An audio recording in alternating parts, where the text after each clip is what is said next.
જ્યારે મારી પર ગુસ્સીટોક થઈ, મારે સમાજને પૂછવું જોઈએ, 100% પૂછવું જોઈએ. આ સમાધાન કર્યું છે મેં, તો મારે સમાજને પૂછવું જોઈએ. પણ ક્યારે કે સમાજે મને મદદ કરી તો 100% મારે સમાજને પૂછવું જોઈએ. હું જ્યારે જેલમાં ગયો, મારા આખા પરિવારને જેલમાં નાખી દીધા. જેલમાં નાખ્યા પછી સમાજના સૌથી પહેલાં ધોરાજી તાલુકાના યોગેશ પાસે હાથ ઊંચા કરી કે મારે રાજુ સોલંકીને કાંઈ લેવા દેવા નહીં.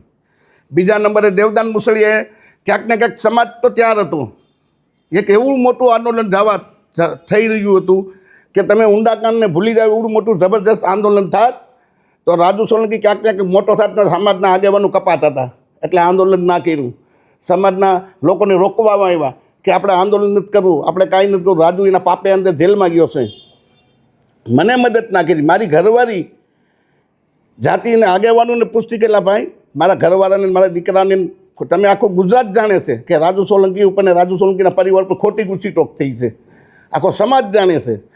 પણ ક્યાંક ને ક્યાંક સમાજના આગેવાનું વહીવટી તંત્રએ સેટિંગ કરીને અમને જેલમાં નાખવામાં આવ્યા.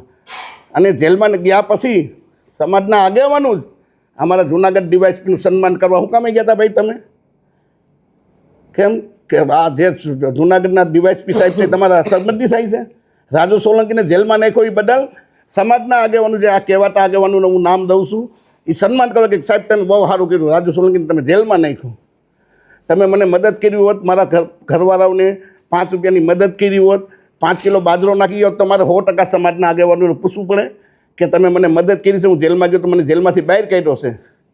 અમે મારા પૈસા આવ્યા પણ લડાઈ રીબડા વીસ ગોંડલની હતી અને સમાજને આખાને ગેરમાર્ગે દોર્યો છે.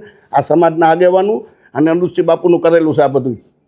એમાં જયરાજસિંહ જાડેજા અને ગણેશ જાડેજા નિર્દોષ છે અને ખોટા આખા સમાજને ગેરમાર્ગે દોર્યા છે. કાંઈ બોલાઈ ગયું. જય ભીમ, નમો બુદ્ધાય. સમાજ મને માફ કરજો.